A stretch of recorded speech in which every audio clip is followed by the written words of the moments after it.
Good morning, fellow riders. Welcome to episode 9 of the Ride or Dynasty podcast. I'm JJ Wenner, filling in for our host, Michael Kloss, who is recovering from a mountain lion attack. It seems, Ryan, I'm not sure if you heard, that he attacked 3 different mountain lions. Not quite sure what he was doing attacking them, but hopefully he'll be back with us soon. And joining me, as always, is my sister from another mister, the Batman to my Robin, the Eve to my Christmas, the myth, the man, the legend, Ryan Bickerstaff. How are you feeling today, Ryan? Oh, I'm feeling good. I just had like a 32-ounce cup of coffee, so I'm going to be wired for this episode.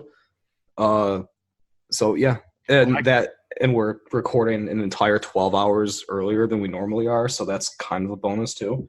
Absolutely.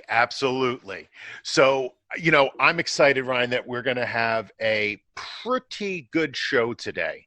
It's going to be filled with a little bit of fun, excitement, and just a little saison of information for your fantasy leagues. Oh, absolutely. Just like every week. That's why we're the go-to source, right? So remember, you can find us at rideordynasty.com, and we are on Twitter at rideordynasty. Give us a follow, ask us some questions. We'd love to hear from you. So today, first up, we're going to have Ryan's Radar, where Bickerstaff is going to tell us college players that we need to watch. After that, we'll discuss aging players who you just can't seem to quit in a segment I'm calling Old Yellers. But first, let's talk about some of the latest news in the NFL. 180,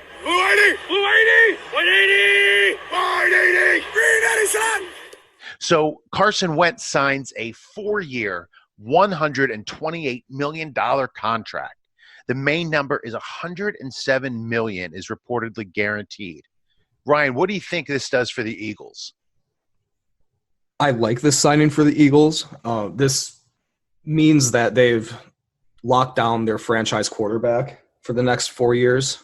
What I don't really love about it is, can Carson Wentz stay healthy? He's proven that when he is healthy, when he is on the field, he's a top 10, possible top 5 quarterback, but can he get through 16 games? Yeah, that's the big question with Carson Wentz. Can he stay healthy? And the Eagles are putting $107 million on the fact that he can. So, let's see what happens now that they're putting this much money in the QB position. I hope that he plays well, and, he's a player I like. Yeah, me too. I was a big fan of Wentz coming out of North Dakota State, and I'm rooting for him to be successful. Now, this is a player that I know you have a few shares of, actually. Miami Herald's Barry Jackson writes, Devontae Parker has been the best player in camp the past 5 weeks. What do you think about this? Well, I hope that it's true. Hopefully he has a few good games and lets me cash out on him, but I'll believe it when I see it, Ryan. Training camp news, especially in June into July, it's everybody's putting on weight. Everybody's slimming down. Both are good things. I just don't see it happening this year, but I really hope it does. Yeah, I do too. It's something I've said on here before is you hope all these guys become Hall of Famers, right? I mean, obviously it doesn't happen, but most all of them, of course. You want to see these guys succeed. And but I'll believe it when I see it out of Parker. Yeah. So out of Minnesota comes some news that Kyle Rudolph signed a 4-year extension with the Vikings. I'm not a very big fan of this. It kind of puts a damper on the hype that I had for Irv Smith. I really thought, I really thought that he was going to step in and kind of become that guy. Now I'm looking at it as more of a Tampa situation, how they have O.J. Howard and Cameron Brate. Brate got paid that year. I think Smith has a higher ceiling, but Rudolph is the established guy, and I don't know. It's not looking good for Smith owners. Yeah, I think there is an opportunity for both of them to get their targets. You mentioned Tampa Bay with Howard and Brait. You can look at the Eagles with Goddard and Ertz, or even Chicago with Burden and Shaheen. I think there's going to be enough targets to go around, but them signing Rudolph to an extension right after, minicamp doesn't quite bode well, in my opinion, for Irv Smith. I think if he showed out a little bit more, they wouldn't have made this move and guaranteed any money to Rudolph. Yeah, I agree. It seems like a little bit of an indictment on the rookie. All right, so some news out of New York, or New Jersey rather. Your Jets have filled their vacant GM role and have hired Joe Douglas, the former vice president of player personnel for the Philadelphia Eagles. How are you feeling about that? Yeah.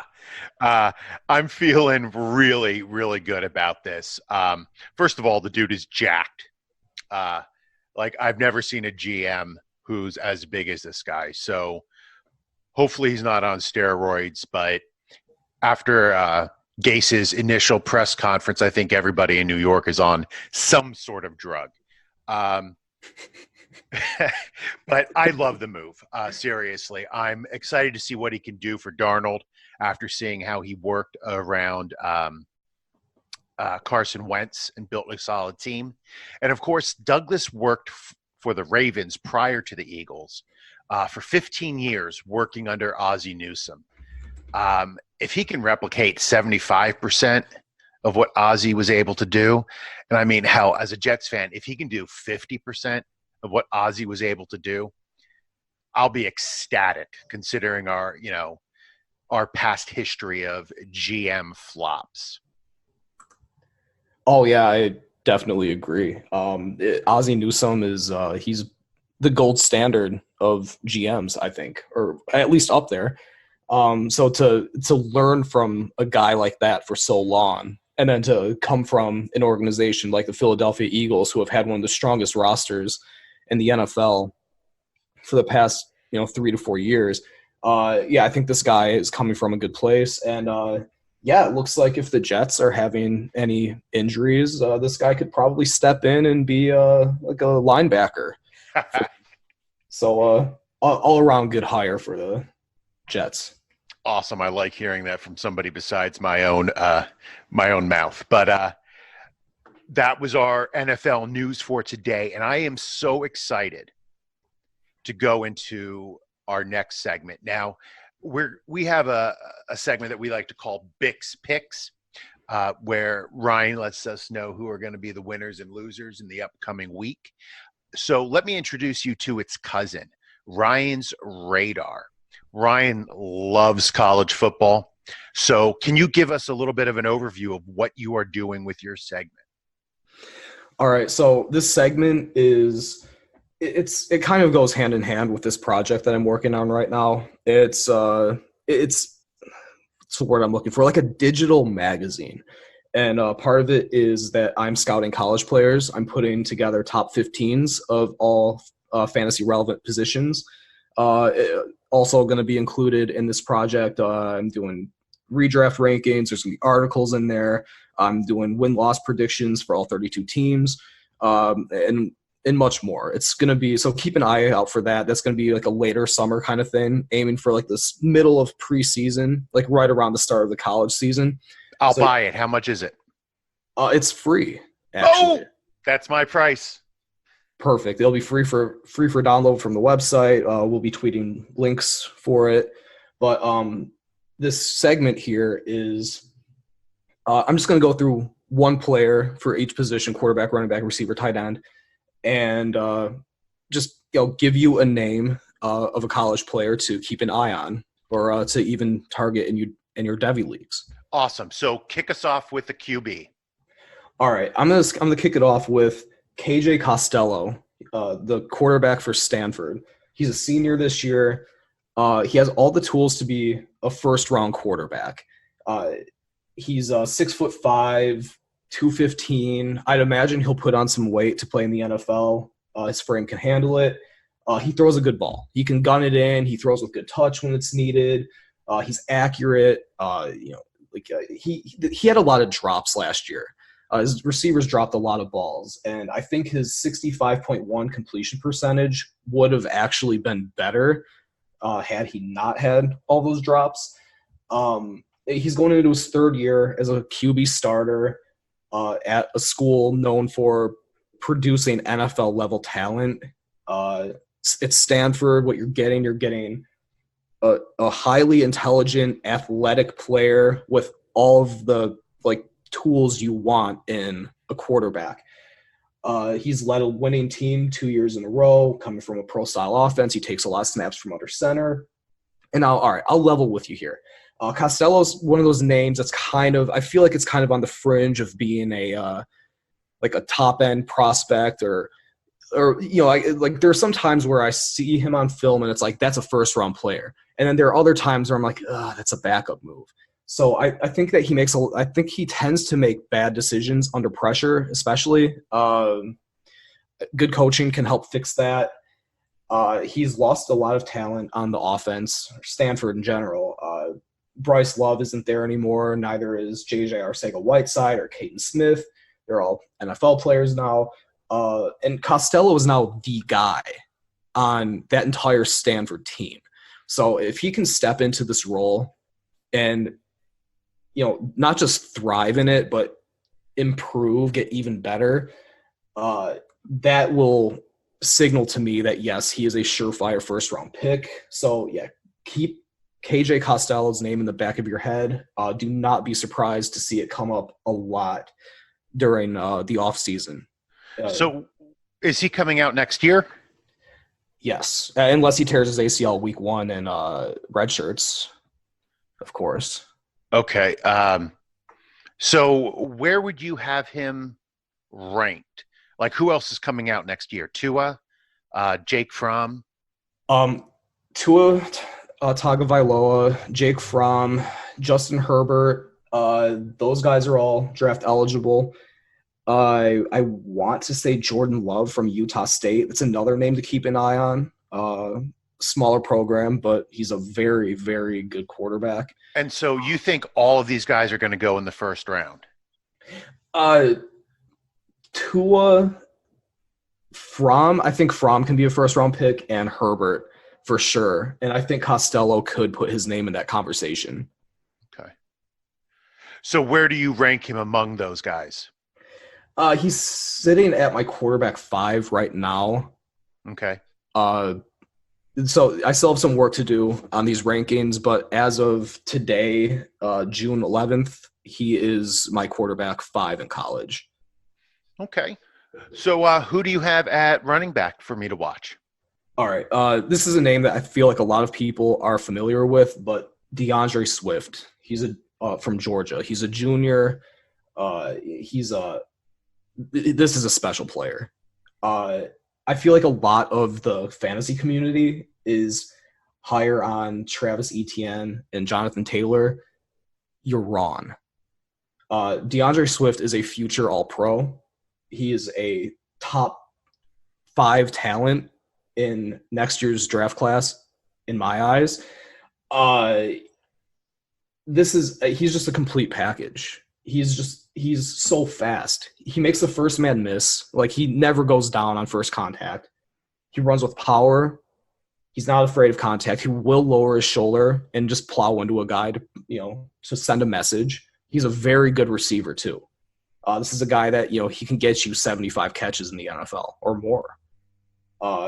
He has that extra gear, that rare extra gear where he just, he'll break a long run and you'll see the safeties and the corners trying to pursue, and he's just leaving those guys. And he's doing this against SEC schools. And plus he's good in pass protection. He is a modern day NFL 3-down workhorse running back with unlimited potential. DeAndre. All right. So yeah, DeAndre Swift is awesome. Who's a sleeper I should keep an eye on? All right. I have a couple. Keep an eye on Keyshawn Vaughn. He's the running back for Vanderbilt. Okay. And then keep an eye on Michael Warren II. He's a guy who plays for the Cincinnati Bearcats. He's like a 3-star recruit. Wasn't the highest recruited guy, but when I watch his film, he's like 5'11", around 220, big, stocky guy. He runs with some authority. He's fast. He's tough between the tackles. That's a name to keep an eye on. He rushed for over 1,300 yards last year for an 11-2 Cincinnati team. And I see him getting better this year as a junior. Awesome. What was his name again? That Michael Warren II. Michael Warren II. I'll absolutely keep an eye out for him. I'm in a Devy league where, like Etienne, Swift, Taylor, Akers, Benjamin, those guys are all gone. So I need to look for somebody a little bit deeper. So I'm going to keep an eye out on Warren. So for your wide receiver, Yes. who should I be watching? I'm going with Amon-Ra St. Brown here. I feel like I'm saying that I feel with a lot of these things, but I'm seeing a lot about Rondale Moore in the fantasy community. Whenever Debbie gets brought up, it's Rondale Moore for this the sophomore class of receivers. Newsflash,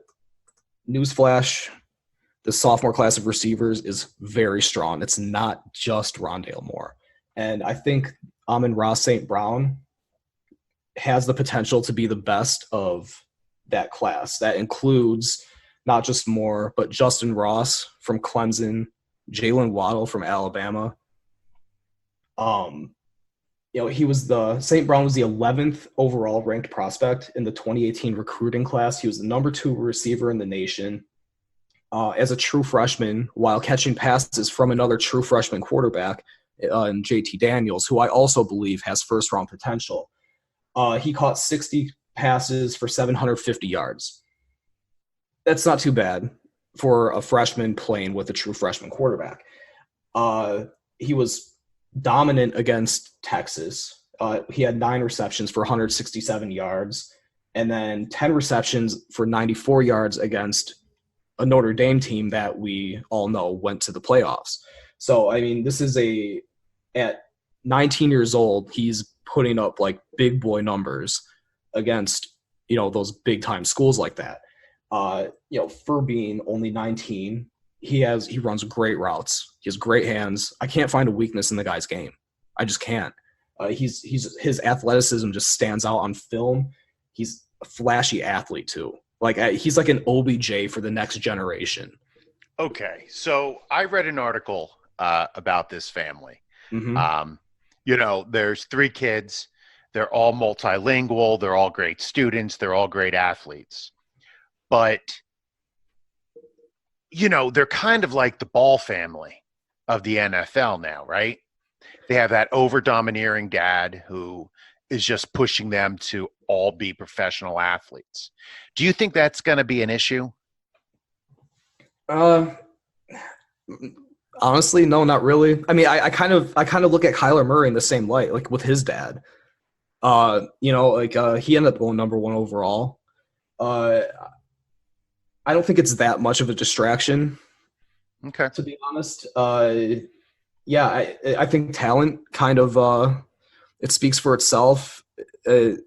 His film looks great. I'm gonna talk about this. I saw a high school highlight of St. Brown where he reels in this one-handed catch, and he has the presence of mind to get both his feet in bounds. Now, in college and high school football, you only need to have 1 foot in bounds. So it's only in the NFL where you're concerned about getting both feet in. And St. Brown already does that. He did that in high school. Like, he has this NFL trait as a high school player. And it's just rare to find a guy like this. He's so refined at such a young age. I'm not worried about like the family circus that might come along with it. The talent just speaks for itself. All right. Well, we shall see. What about tight end? All right. I'm going to go with Jared Pinkney here for Vanderbilt. I almost went with Colby Parkinson from Stanford, but I already covered a Stanford player, and I wanted to mix it up a little bit. Jared Pinkney. All right, so the 2020 class of tight ends is comparatively weak to the last couple of years, at least from what I'm seeing right now. Who knows? Maybe there will be some guys that break out big. I'm just not seeing it yet. But I think Pinkney might actually be the best, if not the best, the most pro-ready tight end in this upcoming class. He's a redshirt senior. He went back to Vanderbilt to, improve his draft stock. He was projected to be a second to fourth round pick had he entered last year's draft. I think that he can improve it. Kyle Shermer's not the quarterback there anymore, so we'll see how that situation plays out. But when you have a tight end like that for a younger quarterback, as a safety blanket, I can see him being a very, very valuable player for that team. He's big. He's 6'5", 255. He was second team All-SEC in 2018, 50 receptions for 774 yards and 7 touchdowns. I mean, college tight ends don't usually put up numbers like that. And while the film on Pinkney is scarce, what little bit I have been able to see has looked good.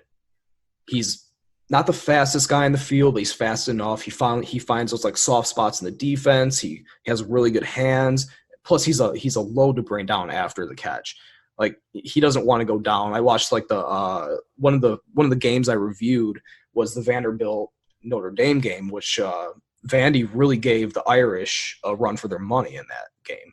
And like on this touchdown grab Pinkney had, he caught it and he just dragged. Like, he plowed over one guy and dragged a couple more into the end zone. Like, he was not going to be denied that touchdown. And that's something I look for in a player, is just that extra that you get, like that.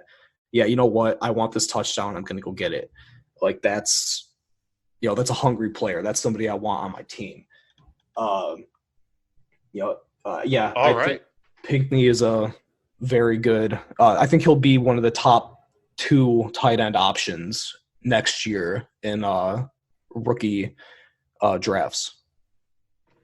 Very good. Well, there you have it.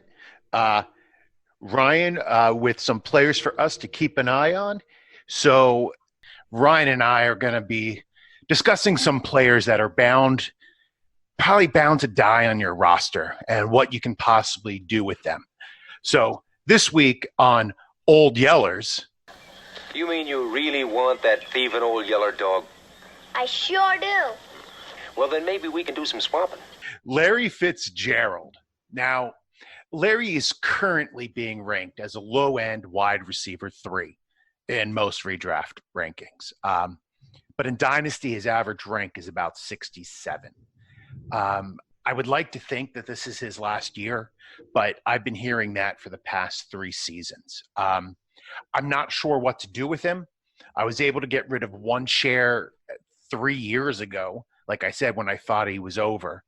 But I still have him on a couple rosters. Now, I looked at the Dynasty Trade Calculator and the new DLF Dynasty Trade Analyzer, and they both value Fitz around the same as a 2020 third-round pick. So my question to you, Ryan, all right? So if you have Larry Fitzgerald on your roster, here are the rookies that were drafted towards the end of the third round, right, which is about where they value him. Would you trade Larry Fitzgerald for Kelvin Harmon? No. Okay. I don't think I would either. Yeah, I wouldn't. Larry Fitzgerald, I don't care how old he is. He's Larry Fitzgerald. The guy's a legend. He still performs at a high level. He has like wide receiver 2 upside with, the potential to go off in some games to put up those wide receiver 1 numbers. Like, he's still capable of that. I'm not. Yeah. Okay. Well, what about trading him for Kelvin Harmon? What about Josh Oliver? No, I still wouldn't. As much as I like Josh Oliver, he's kind of he's a little bit of a project at tight end. I think he'll end up being pretty solid, but I don't know. All right. So the last rookie to ask you, would you trade Larry Fitzgerald for Bruce Anderson? No, Okay. undrafted. I'm not sleeping on the guy. The undrafted out of North Dakota State, right? Mm-hmm. Yeah, he plays for the Tampa Buccaneers. Bay. Yep. Yes. All right. Yeah. I'm not. I don't know. Like Larry Fitzgerald. I don't know. It's kind of hard to let a guy like that go. It might just be because he's one of my favorite receivers of all time. It might just be like more of an emotional thing. But yeah, I don't know. I'm just not. I'm not really feeling any of those players in exchange for one of Fitzgerald's stature, I guess. Okay, so looking at some veteran players who are projected to be right around the same level of production. Okay. Wide receivers only. Kenny Stills. Would you trade Larry for Kenny? No, and the reason for that is because Larry Fitzgerald's ceiling is still higher than Kenny Stills, and I mean, honestly, I think Kenny Stills is on his way out. Okay. What about Mohamed Sanu? I'd still have to keep Fitzgerald here. Like I just want to make clear that I'm kind of thinking from a win now perspective. No, that absolutely. So, I mean, if I'm in a rebuild, I probably still wouldn't, to be honest. Just because I don't really see these as players that would assist me much in a rebuild. Yeah, absolutely. What about the last one, who's right around there, a little bit younger, but just coming off a great year, Deshaun Jackson? Would you trade Larry Fitzgerald right now for Deshaun Jackson straight up?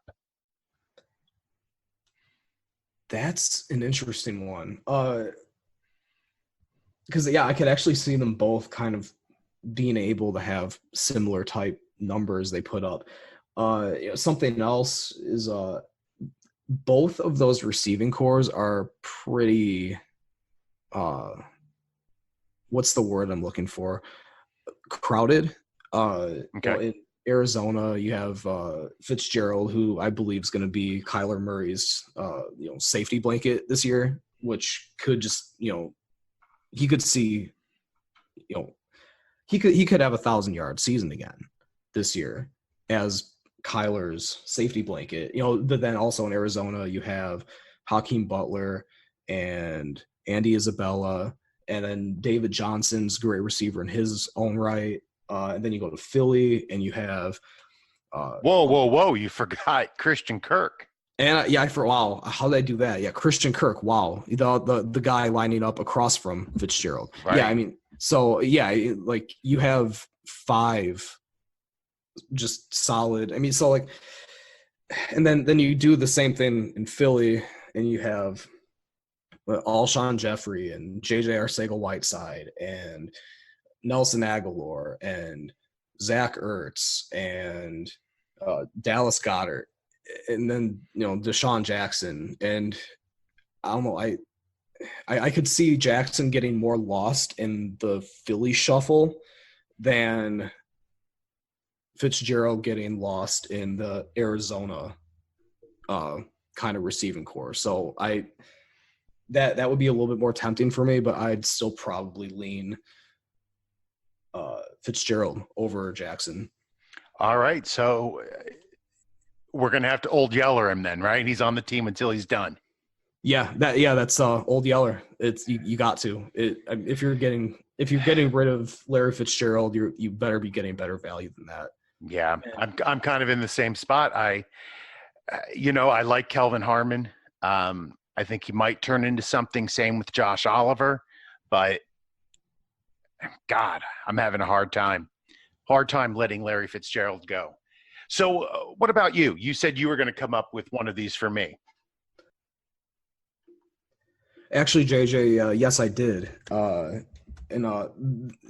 This is one of my favorite players of all time. So I, just want to whenever I get an opportunity to talk about a guy like that, why not? Frank Gore.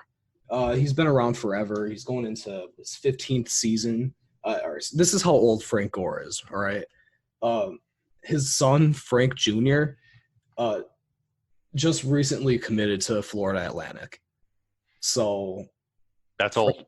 Yeah, Frank Gore still, he had 846 combined yards last year and missed the last 2 games with an injury. He's still getting it done in the NFL at 36 years old.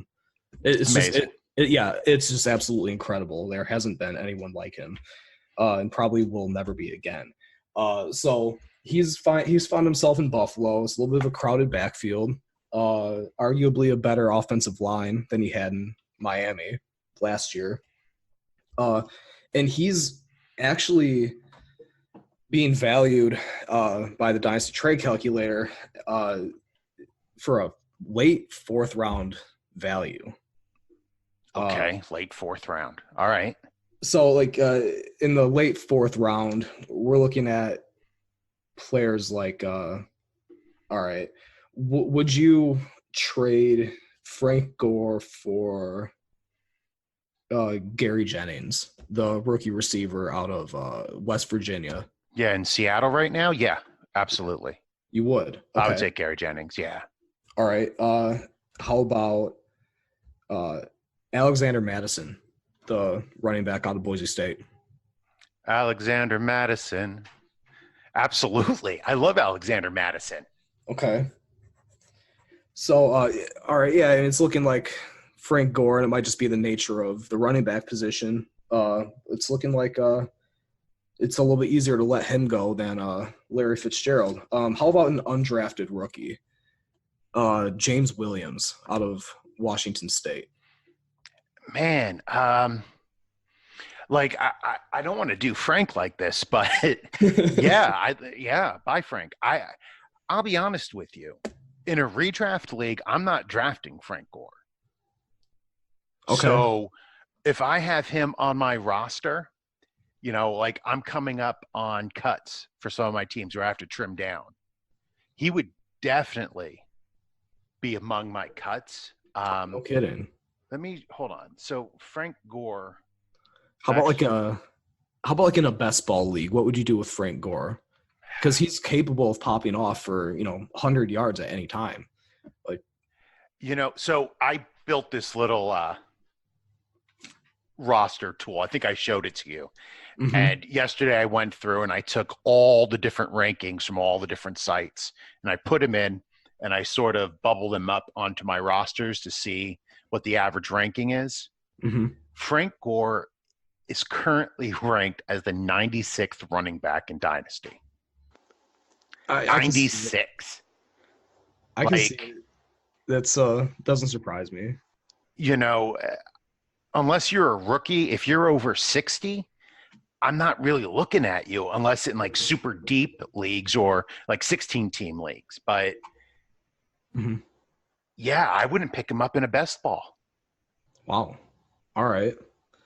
I'd rather take a younger guy like Elijah Holyfield, and see where he pans out. I'm trying to think of some of those bottom guys. Who else is lower in the Kareth White? Higdon is another name. Okay. How about Divine Ozigbo? Oh, absolutely. I would take Divine Ozigbo. Okay. Yeah, all of those guys I would take over him. All right. How about some guys that have been around for a couple of years then? Okay. Kenneth Dixon. Would you rather have Kenneth Dixon or Frank Gore? Oh, my word. This is like an F, marry, kill, but it's just kill, kill, kill. All right. So Frank Gore or Kenneth Dixon? I'm taking Dixon. Ouch. I got to go Gore every time there. How about Doug Martin? Oh, the muscle hamster. Just for the name alone, I'm going, oh, man. Oh, God. If I had to choose between those two, and although I think Doug Martin has a chance to put up more points than Frank Gore, just because I've been so mean to Frank and I love him so much for what he's done, I would take Frank. All right. So we got one for Gore finally.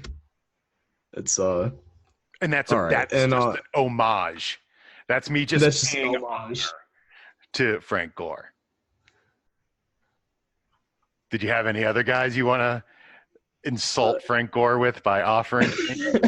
I actually have one more, but I think I already know the answer is going to be Kalen Ballage. He was Frank Gore's backup in Miami last year. Yeah, I would take the backups. I'm not a big fan of Drake. I think that Ballage actually might become the running back one there. Ooh, okay, that's a hot take. Yeah, I think he's a better receiving back than Drake. So I think you're going to see him flourish under the new coaching staff. Okay, all right. That I came up with that segment, and it kind of hurt me. I'm not going to lie to you. Yeah. Frank Gore, if you're listening out there, we love you. Man, much love. Been a fan since you came out of Miami. But yeah, I don't know, brother. I don't know. It's time to walk away into the sunset. Although I think that's the wrong movie. I think Old Yeller just went behind the woodshed. So I love you, Frank. It is a new era in the NFL, indeed. All right. Well, you know what? I've had just about enough of this podcast. I'm feeling a little sad right now. So remember that you can listen to us on Podbean, our YouTube channel, Spotify, or on our website, rideordynasty.com, or you can follow us on Twitter at rideordynasty.